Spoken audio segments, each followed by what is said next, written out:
Well, guys, when I was 13 years old, my grandfather gave me these right here. Do you guys know what these are? Have you seen these before? Some of you guys? This is like a horseshoe puzzle. And I'm 13 and my grandfather gives me this and says, hey, Buck, this ring in the middle, it actually comes off. It's possible. And I looked at him and I said, well, I'm 13. I've got the world figured out. This is going to be no problem. I can do this. And so I began, messing with this and trying to, one way to try to get it off. And, I'm going and going. And for about 45 minutes, I'm trying to figure this thing out. And I'm getting so frustrated. And I look at my grandfather and I'm like, this is impossible. There's no way this thing's coming off. And he's like, Buck, give it to me. And so I give it to him. He takes it and he turns around. And I begin to hear some jiggling over here and some things are happening, and if I can actually do this, And all of a sudden, he turns back around and he says, see, you can take this off. And I look at him and I'm like, how did you do this? That's impossible. Is there a trick? This, and he's like, Buck, here's the deal. And he turns back around and he goes, I'll put it on and I'll let you do it again. And so he puts it on again. Should go on. Here it is. And he looks around and he's like, here it is. And I'm like, all right, so it goes on. And he's like, okay, try it. And he gives it to me and I'm sitting there and for the next 45 minutes again, I'm like turning it every which way because he did something. And I'm just like, this is ridiculous. And before I get a hacksaw and decide to cut it off, like I was at that point, he's like, Buck, here, I'll show you. Let me show you how to do this. And he says, here's what you do. You go slow and you turn one end into the other and you kind of jiggle it. And if you just jiggle it just right, you actually can take it off. And he showed me. And then he's like, in the same way, to put it on, you just slide it over here and you twist it and boom. And I was like, that is the coolest thing in the world. And now that he showed me something that I had no idea, I'd not seen how to do this, I'm like, now I can do it. I'm good to go. And guys, I've had these for 30 plus years. And with all 5 of my boys, when they, get old enough, I'm like, boys, have you ever seen these? And they're like, oh, what? And I was like, you can take this off. And I watched the same frustrations. They're like, Dad, it's impossible, And I'm like, let me show you. Here's how you do it. And my point is this, is that there are things in life that when somebody shows us actually how to do it, there's an epiphany. There's that moment. There's that perspective change. You're like, now that I can see clearly, wow, I can do this thing I just had no idea about. And you guys have experienced this in your life. There's so many stories, like if you and I are hanging out, having coffee, whatever, you would tell me about this. You were like, Buck, I used to see this thing in my life this way, but today I see it, different. As a result, it's changed my perspective. It's changed what I do in life. And you would tell me stories maybe about marriage. I used to see marriage this way, but then I saw it a different way. I used to see my husband. I used to see my wife. I used to see, my work or my boss or somebody that I dated or, morality. Or I used to see God in this way. But then I began to get clarity. And as a result of having clarity, it changed my perspective and it changed the direction of my life. And if I looked at you and I said, well, what happened? Why did you see it one way beforehand? You would probably go, I don't know. I guess that's just what life is. Life just kind of taught me how to see things. And it reminds me of one of my favorite books of all time. It's called 7 Habits of Highly Effective People. And the book is written by the late Stephen Covey. Look at what it says. It pertains to what we're talking about. I love what he says. He says, see, we see the world not as it is, but as we are, or as we are conditioned to see it. In other words, there are things in your life, perhaps right now, whether you're watching or listening online, whether you're here today, there are things you see and you are conditioned to see the way you see. That perhaps you are not seeing the world or whatever that is. Clearly, you're conditioned to see it based upon your mom, based upon your dad, based upon that religious leader, maybe that priest, based upon that circumstance, maybe that tragedy, maybe that break in trust, maybe that hard relationship, maybe that thing that made no sense. And as a result of what happened to you, you see something in a different way. And if we don't see things clearly, perhaps it's holding us back. Just think about it this way. In other words, we could be holding on to a view like right now that's actually holding us back from experiencing what we long for. The thing you're working so hard for, the thing you're dreaming about, the thing you so long for in that relationship, the thing you so long for in life. You're like, man, I'm working so hard. Perhaps there's a view, or perhaps if you don't see it clearly, it's actually holding you back. Now imagine if you could see life for what it is. Imagine if you could see things clearly. Imagine how that would change your perspective. Imagine how that could actually change your relationships. It could change your levels of joy and contentment. Imagine what that would do if we could all see clearly in life. Now, in Christianity, do you know what you call that ability to see clearly? You know, that we begin to see life differently? In Christianity, it's called renewing your mind. In fact, 2,000 years ago, the Apostle Paul, a first century follower of Jesus, he talked about it all the time, just renewing your mind. That's like, man, I didn't see it this way, or this was like an epiphany, or wow, I just now see life as it is, or as it is designed to be. And if I had to define renewing your mind, according to the Apostle Paul, renewing your mind is when you see as God sees, we are more inclined to do as God says. When you see your marriage the way God sees it, when you see him or you see her, or you see the person you're dating, or you see that morality, or you see your neighbor, that dog that always barks and you just can't stand that neighbor because they do whatever in their lawn, whatever that is. When you see them the way God sees, you are far more inclined to do as God says. And that's a big, big deal. Because what God has invited you into is his creation. What God has invited you into is in his design. And what Jesus said when he came into the world, Jesus said, I have come to give you life and life to the full, which means maximum freedom in life is not found outside of the design of God. It's found in the design of God. And over and over and over, Jesus is inviting you, saying, trust me, kiddo. Man, I'm going to give my life for you. Trust me. Yeah, it's going to feel like a surrendering. Yeah, it may even feel like you're dying to something. But if you trust me, you lean in, you come towards my design for your life. And this is not oppressive. I am not trying to oppress you. I am trying to liberate you into freedom, into life, and life to the full. So trust me. And when we see as God sees, we are far more inclined to do as God says, and we are far more likely to experience what Jesus invited us to experience. Now you may hear that. You may go, well, Buck, that sounds good and all, but the problem is it'd be great if God would actually show up. If God met me for lunch this afternoon and he told me about life, and I got lots of questions. He gave me clarity on him. He gave me clarity on my husband. He gave me clarity on my kids. He maybe gave me clarity on, my mom and dad. If he gave me clarity on life and he just came, then it would make a lot more sense. But this is difficult. And I get that. We want God to show up, and man, that would make things so much easier. And in fact, my second oldest son, Luke, who currently goes to Texas Tech. That's hard for me to say as a UT fan. I'm like, can I say that? I just did. Anyways, and then they beat Texas this year, which I'm like, oh man. And I was talking to him last night, and I was like, did you see UT? He's like, oh yeah, I did, but I saw Tech beat UT as well. So anyways, processing that. The point is this. My son, Luke, my second oldest son, when he and I talk, he's my thinker. He's always asking questions about life and about, Christianity and about other religions and why would God and theology and these kind of things. And one of the things he says is, Dad, faith would be so much easier for me if God just showed up here at lunch. Like, why doesn't God just show up here? Because it would just be so much easier to see as he sees. And we have these conversations, and when we do, I just remind him. I just say, hey, Luke, here's the thing. Think about it this way. 2,000 years ago, the closest followers of Jesus, people like Peter, people like Matthew, people like James and John, the guys, they asked the same question. Jesus was teaching things, and they were like, this is difficult. If you just show us the Father, just show us God, Jesus. That'll be enough. Then we can see clearly as he sees, then we'll actually do what he says. And you remember what Jesus said? Oh, I love this. Jesus looks at his closest followers. He says, anyone who has seen me has seen the Father. Guys, I'm right here with you. If you look past me, you look past God. If you look short of me, you look short of God. That I am God in a bod right here in front of you. Look at me. Keep your eyes focused on me, because what I say is what God says. What I do is what God would do, because I am God in a body. I am with you.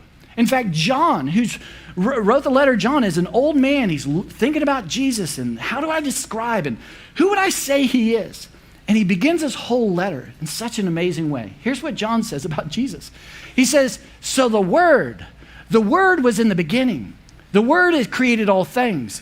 The Word is what gives you value and worth. The Word is what knits you together in your mother's womb. The Word was with Moses. The Word is with King David. The Word is with the prophets. The Word that's from long ago, the Word became human and made his dwelling, or made his home among us. And the Word was Jesus. Jesus is called Emmanuel, God with us. And John is saying the primary reason why Jesus came into the world was to show you and I, to make it crystal clear how we can have peace with God.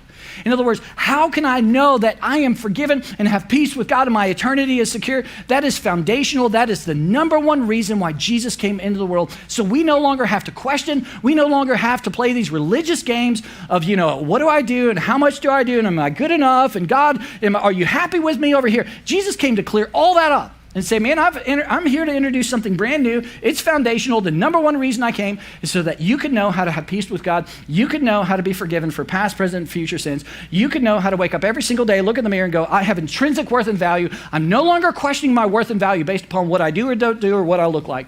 I know I have value. I have come to lay that foundationally. That's why Jesus came. But then you practically have to ask the question, if that's foundational, we can't miss that, then what else did Jesus come to help us see? What else does he want us to see? I mean, he talked about a lot of things, relationships. He talked about morality. He talked about your neighbor. I mean, what's the number one thing? Jesus over and over and over says, guys, I want you to see this clearly. It's such a big deal. Well, the number one practical subject Jesus talked about all the time was money, over and over. And you may not like it when the church talks about money. It may be like, oh, and I get that. I'm not pushing against that. But I'm telling you, if you were there 2,000 years ago with Jesus, he talked about money all the time. He talked about it more than heaven. In fact, think about this. Jesus taught in parables. Parables, a made-up story to make a point about who God is and how we can relate to him. 38 parables, 16 of the 38 parables had to do with money and your stuff. He talked about it all the time. And do you know why? Because perhaps Jesus understood when it comes to money in your life and in my life, it's kind of like this. It's kind of like when it comes to money, oftentimes we feel a little bit stuck.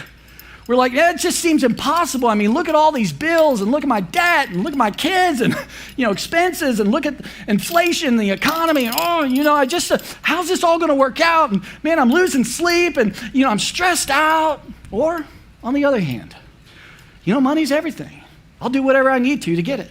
My security is all wrapped up in money. I'm over-identifying with money. Therefore, I'm just going and going and going. And yeah, there's a million important things over here. But I just want to provide a better life. So I just need to keep going. Money, money, money. And now money has become the number one thing in your life. And you've over-identified with it. Perhaps Jesus knows money is very much like this in our lives. And Jesus is saying, guys, I want to give you one of the greatest gifts I could possibly give you. Clarity. I want you to have clarity when it comes to money.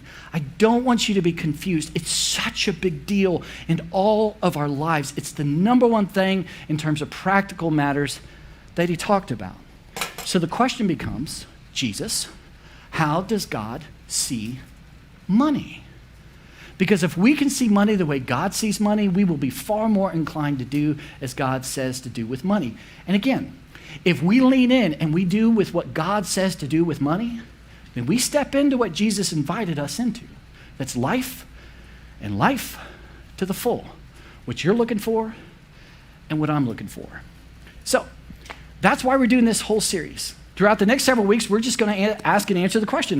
How does God see money? Not from Buck's perspective, don't hear from that. Not from Northpoint's perspective, We're going to just look at the author of life. We're just going to go to the source. We're going to go to Emmanuel, Jesus. We're going to say, hey, Jesus, you came to give us clarity on how God sees things. And over the next couple of weeks, we're going to just stay focused with him. And we're going to ask and answer the question and ask that of Jesus, how does God see money? And he talked about it all the time. And he gives us such clarity. And again, my hope for all of us over the next several weeks is that we get a lot of clarity when it comes to money. And we ultimately begin to trust God, perhaps in a new way, have a new perspective, and step into what God's invited us into. Not a temporary moment of joy and happiness and contentment and meeting, but lasting life and life to the full.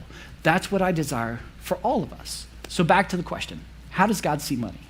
Well, in Luke chapter 16, Jesus is very clear. I mean, God is too, because God and Jesus, you guys get that, right?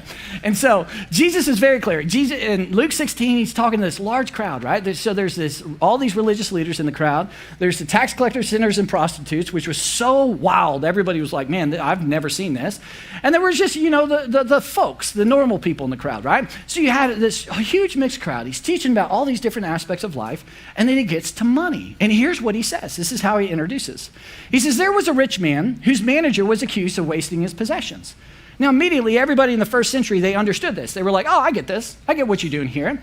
That Jesus constantly taught in parables. This was like the opening act. This kind of got us thinking, right? That's why he would tell a story. He's getting us thinking, and then he gives us clarity. And in a parable, everybody in the first century understood there's somebody who represents God and somebody who represents us. And they clearly understood Jesus is talking about money. In other words, he's going, I want you to see how God sees money. So he starts with this story. There's this master who was so rich, he didn't even keep a budget. I mean, he didn't even, he's like, at the end of the month, I have no idea how much money I spent. It really doesn't matter. I've got plenty of money. There was this this master who was so rich, who had somebody managing his money. I mean, he had somebody consulting, telling him what to do. I mean, they're just an incredibly rich individual. And he had this money manager. And this money manager was being dishonest with the master's money. And everybody in the crowd's going, ooh, what happened? So the story continues. It says, so he called him in and asked him, what is this I hear about you? Give an account of your management, because you cannot be my money manager any longer. In other words, the word on the street about you is you're mismanaging my money. You're not doing with what I ask you to do with my money. And so Jesus, the master storyteller, everybody in the crowd's like, oh, this guy's busted. What's going to happen? So everybody's listening intently to this parable, and Jesus continues. And he says, the manager said to himself, what shall I do now? Because he's like, man, I got a little bit of time before I have to give an account. What should I do now? My master's taken away my job. I'm not strong enough to dig, and I'm ashamed to beg. And I love that last line because he's so self-aware. It's this idea to go like, I know my pride and I know my abilities. I love that level of self-awareness. So the money manager is going, okay, I got a little bit of time, got a little bit of opportunity, and I know me, and what can I do with this little bit of time, little bit of opportunity, because I'm about to go have to face my master. So he's thinking and thinking, the story continues. It says, I know what I'll do. Has an epiphany. When I lose my job here, I'll do something that people will actually welcome me into their houses. So I'll leverage a little bit of time, a little bit of opportunity to do something to influence the people that I know or the people around me. So what are you going to do? How are you going to do that? Well, here's his plan. Here's what he does. So he called in each one of his master's debtors. He asked them first, how much do you owe my master? Now, of course, he already knew how much they owed, but he's, doing something with his little bit of time, little bit of opportunity. He's leveraging something. He's like, okay, how much do you owe my master? Which is kind of like rubbing something in, how much debt do you have? That's kind of a weird question.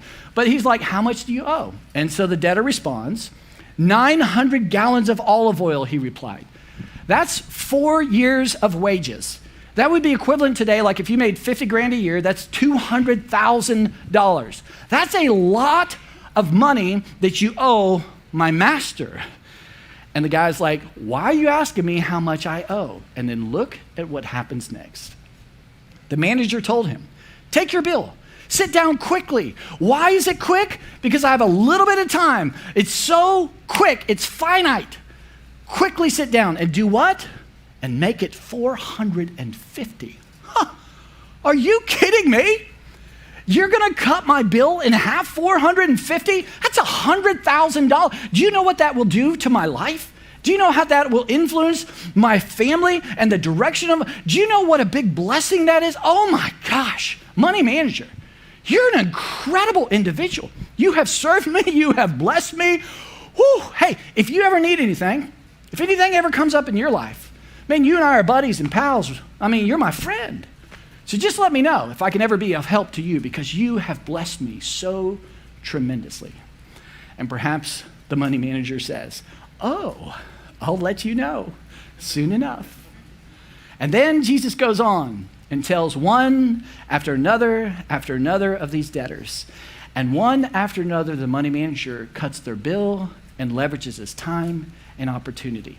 Well, the tension is building in the story. Everybody in the first century is like, this dude is going to be so toast once the master finds out.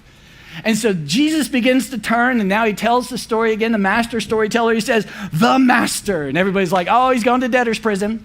Oh, this guy, I mean, it could cost him his life in the first century for doing this. Like, this guy is so toast. Jesus, I cannot wait for you to tell us how this guy's going to be punished, what's going to happen to him. I mean, he's dishonest, and now he's giving his master's money away. Are you kidding me? And then Jesus shocks the entire crowd, and he says, the master commended the dishonest manager. What? Yeah, give him a fist bump, you know, high five, pat on the back, maybe a pat on the butt. I don't know how all that works, you know. It's like, well, you know what I'm talking about. It's one of those moments to go like, what? What are you, I mean, their minds were just blown. Why would the master do that? Jesus says, I'll tell you why. The master commended the dishonest manager because he had acted shrewdly.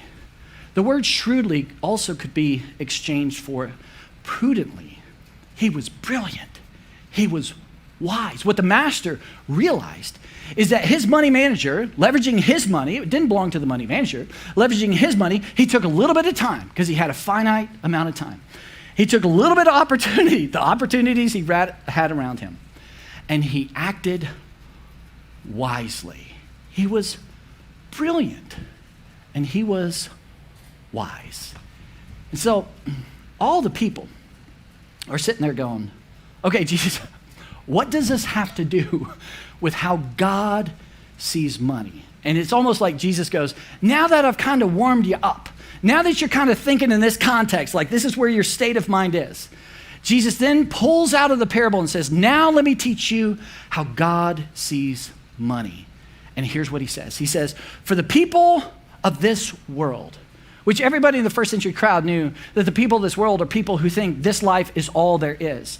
That the people of the world think that, hey, you're born, that there's a day at the beginning you're born, and then you eventually die. That's true for every single one. And after you are born, and then after you die, what happens to you after you die is this: nothing. It's black. It's over rover. It's nothing. That's the people of the world. Everybody in the first century is going, yeah, I got it.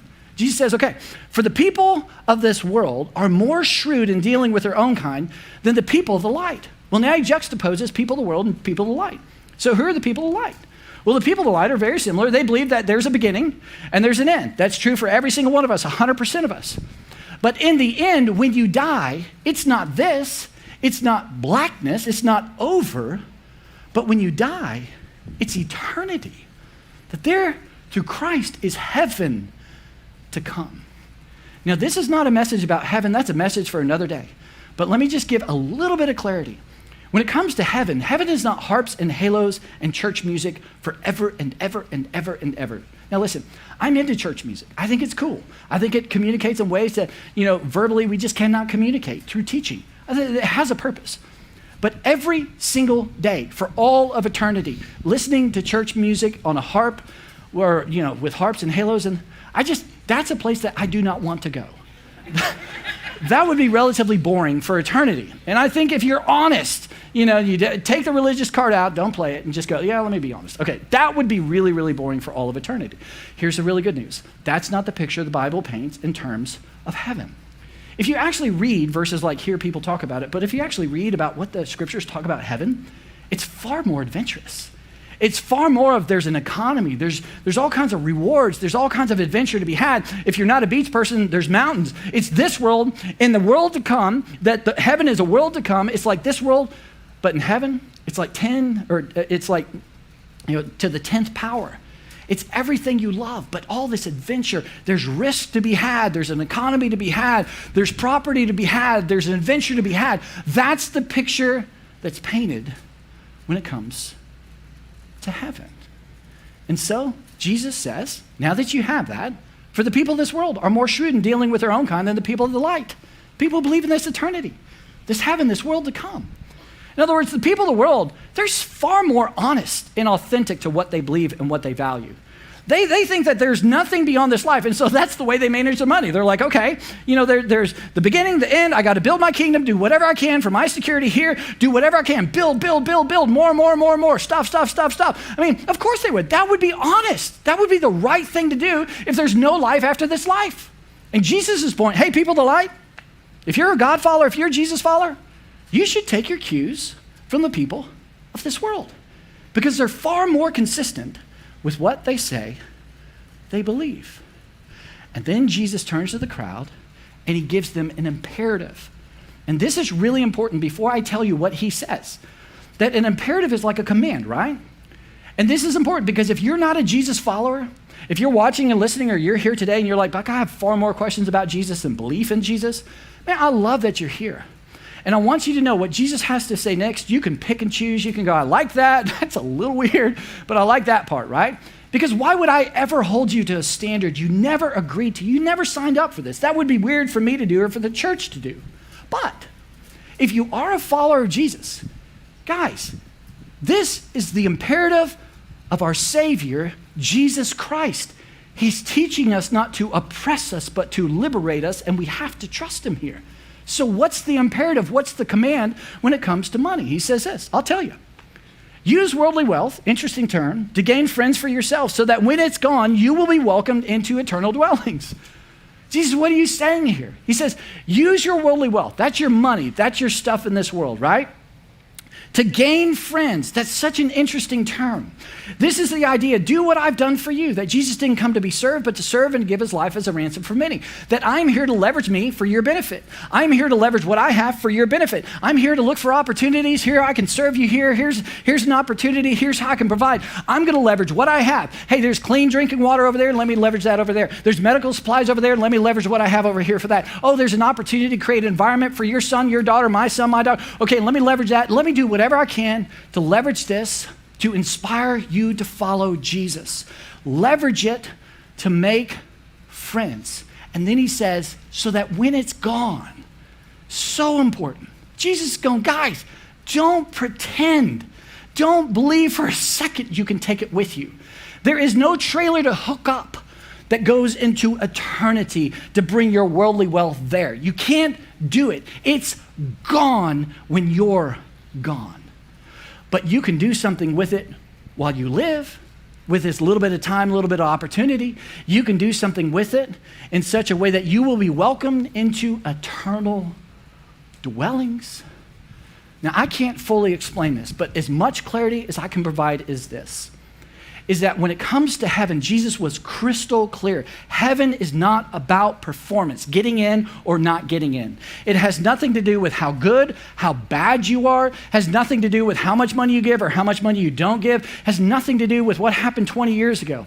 That people who get into heaven are not good or not bad or not medium people. They're forgiven people, period. And Jesus came into the world to live a life you couldn't live, to forgive you of past, present, and future sin, regardless of what they are, so you could have peace with God. That's heaven. Now that we have clarity on heaven and how you get in, Jesus is now introducing a layer and says this has everything to do with experience. This has everything to do with the world to come, which is adventurous, which economy, rewards, all kinds. This has everything to do with what the experience will be like for you in heaven. Now, if I'm sitting where you're sitting, at this point, I probably have about 1,000 questions. What about? And that's totally honest.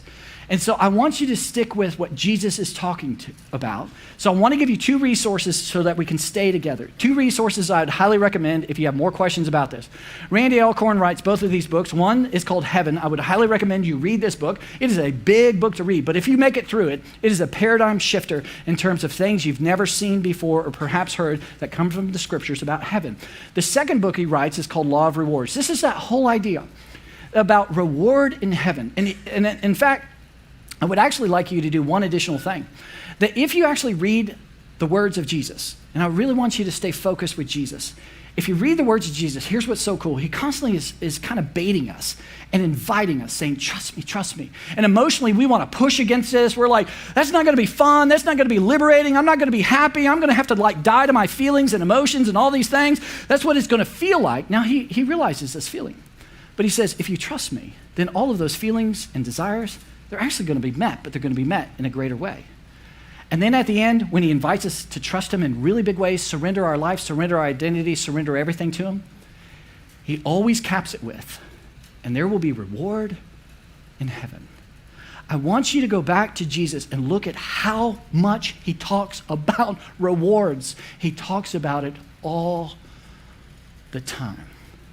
So, with that said, here's what Jesus is saying. He says, I tell you, imperative, command, use your worldly wealth, your money, to gain friends, to serve people, every opportunity you have. How can I leverage it? It's a means for yourselves, so that when it is gone, because when your time is up, limited time opportunity, you will be welcomed into eternal dwellings. There will be reward in heaven and the adventure that awaits. So, when you hear this or see this or read this verse, oftentimes our pushback is to go, that is really hard to believe.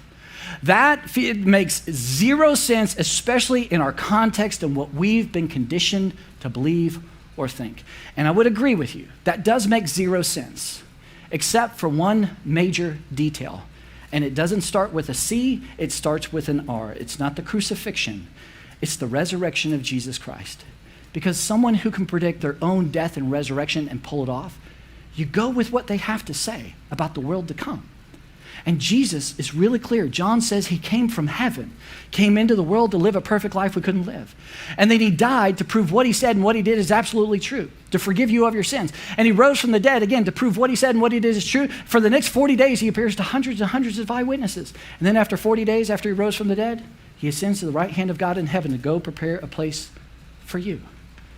And if anyone can predict their own death and resurrection, you lean in to go, yeah, it doesn't make a lot of sense outside of that, but because you did come back from the dead, I lean in with what you have to teach us on how God sees money. So, to begin to wrap this up, how does God see? Jesus, what are you trying to teach us? Jesus is saying to you and to me, he's saying, according to Jesus, money is a means. 100% of what you have is a means. It's not a tithe. It's not 10%. And then we check the box and we feel really good about ourselves before God. No, 100%. Everything in your bank account, everything in your investments, everything in your retirement, 100% of it is a means. Jesus is like, you have to start there. It's not the end. It's not meaning. It's simply a means. And if it's a means, then it causes us to ask a really important question. And the question it causes us to ask is, how can I leverage more of what I have as a means to an end that's not me? How can I do what Jesus has called me to do? It's the most meaningful stuff I can do with this little bit of worldly wealth that I've been given. Now, I get it. You know, at this point, we really want to push back emotionally and be like, well, what about my bills? What about my mortgage? What about my kids? What about this health thing? What about my future? What about my inheritance? You know, all this, what about? And that's fair. The scriptures are really clear about this, that you should provide for your family, that you should leave an inheritance for your kids. So yes, pay your bills, do all those things. Be responsible. That's one of the ways you demonstrate the gospel of Jesus to people, your neighbors, your friends, the community around you. Be responsible, be wise. But the biggest question to ask Jesus is revealing is not, how can I build more things and have a second home and a third home and a fourth home and how can I keep going and going and going? Jesus is saying, the big question to ask, how can I leverage what I have to a means, to an end, because it's a means that's not me? Because there is reward in heaven to come, and there is reward in this life. One of the things I love about science and about God is how much they line up. One of the greatest books you can read on this, because this is not emotionally satisfying to hear or actually to trust Jesus here. I get that. Emotionally, I get that. One of the greatest resources you could read is this book called Paradox of Generosity. It's researchers from the University of Notre Dame. All they wanted to do was research, what does generosity do in a person's life? This is not a religious book. This is simply, okay, if you choose to be generous, and what does that, does it benefit, does it actually lead to the things you want? And so all the research they compiled, and here's the bottom line of the study. They said, rather than leaving generous people on the short end of an unequal bargain, that's what we think. That's what we've been conditioned to believe. All my security, all my hope, all my happiness, all these experiences, they're all going away if I do this. Rather than that, practices of generosity are actually likely instead to provide a generous giver with essential goods in life, happiness, health, and purpose, which money and time, that's so important themselves, simply cannot buy. That is an empirical fact well worth knowing. One of the things I love about Jesus, he calls us to live a life surrendered to him. Boy, that's tough. Man, there's a lot of emotional pushback and there's a lot of things, well, Jesus, you just don't get it and you're going to oppress me and this is not going to give me freedom and this is, but when you look at the empirical data, the research, the facts, the science, exactly what Jesus is inviting you into is a life of liberation, is a life of freedom, and as research says, happiness, health, and purpose and meaning in life, what you're looking for and I am. So Jesus wraps this up and he says this. He says, whoever can be trusted with very little can be also trusted with very much. And whoever is dishonest with very little will also be dishonest with much. Jesus, what are you saying? He says, just hang in there. And he continues. He says, so if you have not been trustworthy in handling, here it is, worldly wealth, who will trust you? Here it is again, true riches in eternity. And then he says the last thing, and if you have not been trustworthy with someone else's property, who will give you property of your own? What are you talking about, this property and ownership? What Jesus is communicating to you and to me is this, is that when it comes to money, your money will still be here when you're gone, that you cannot take it with you, which means you're not an owner. It's not you who produced it. And I know that's really hard to get our minds around. But Jesus in Matthew 25 was so clear. He said, to some I gave 5, to some I gave 3, to some I gave 1. I gave it to you. Now, certainly being responsible and making wise decisions, that's all part of it, but I gave it to you. And from God's sovereign perspective, man, you may have a ton in our little finite worldly perspective. From God's perspective, that's a little bit, and a little bit of time, and a little bit of opportunity. And our temptation is to believe, I did it. I worked for it. I'm the business savvy one. I'm the good investor. And be very careful, because that is a slippery slope to think you own it. And if you own it, when the moment you think you own your money, that's that slippery slope. The money now owns you. And now I'm losing sleep. And now I'm so stressed out. And now all my investments. And now all my security. And now what about my happiness and about my experiences? Jesus is very clear about who are you going to choose is going to be your master. The point is this, is money is a means. It's not an end. Money is a means. It's not an end. So if money is a means, it's not an end, then the question we've got to ask, 2 more slides, keep going. We've got to ask, if money is a means, not an end, what do you want your end to be? What is it you want your end to be? I think it's important to think about.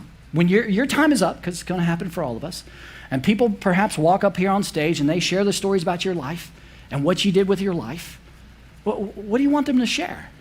What do you want your eulogy to say? Do you want it to say something like, hey, a lot of stuff and accumulation, consumption, upgrades, experiences, fashion forward, house full of stuff, cool cars, worked and worked and worked so I could travel the world and collect a bunch of seashells. And one day when I'm really old, before, my ticker's up, look at my seashells. Whew, meaning, purpose, seashells, I know that's dismissive. It's fine if you want to do that. I mean, God gave you your things to enjoy as well. But I'm really trying to push on this point hard. Man, that's not meaning. That's not what you want. But if you're not careful and intentional, that's the gravitational pull our world will pull you towards. Accumulation, more stuff, bigger, better, fancier, shinier. So, the question we've got to ask, if money is a means to an end, what do you want your end to be? Stuff or money? Stuff? More accumulation? Bigger, better? A second, a third, a fourth? Or do you want stories to do what Christ has done for you? It's certainly not emotionally satisfying. I get it. Jill and I 15 years ago made this decision. We just said, babe, to one another, babe, let's just pursue stories. And I don't know how all this stuff is going to figure out. We're going to be as responsible as we can. But when the tension comes and we're like tempted to do these different things, not that we don't have stuff, we got plenty of stuff. But Jill and I remind one another constantly that, hey, it's about stories. It's about stories. It's about stories. And when we hear baptism stories and I have conversations with people, I mean, heck, back here behind stage, before I get on stage the other week, there's a baptism story. I'm lost my composure. I'm like, I got 90 seconds. I can't hold it together. And somebody came up and they're like, are you okay? And I'm like, this is why we did this. This is why Jill and I and 22 others and all of you, this is why we created this place, for stories like that. People far from God are now being introduced to a God who loves them, where they see themselves with value and purpose and significance, and they begin to see life as God created this life. It's stories. So for you, if money is a means, it's not an end. What do you want your end to be? Stuff or stories? Let me pray for us. Father, thank you so much for this moment. God, you know our hearts, you know our minds, you know the struggles that we have. You know where we're at with this content. Jesus, you know where we're at with what you said. So would you meet us this week? Open our eyes to the things we individually and personally need to see. Our lives are so unique. And then would you give our hearts courage to really trust your words and step in to surrender and follow you. Teach us what that looks like, Father. Love you. In Jesus' name, amen. Guys, thanks so much for being here. I'll see you next week.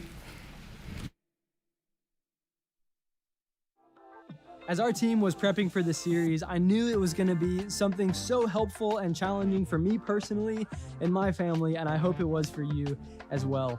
If you love today's message, be sure to tune into Overtime this week, our podcast where we just ask the questions that we think you would ask and take Sunday's message further. Thanks again for joining us, and we'll see you next week for part 2.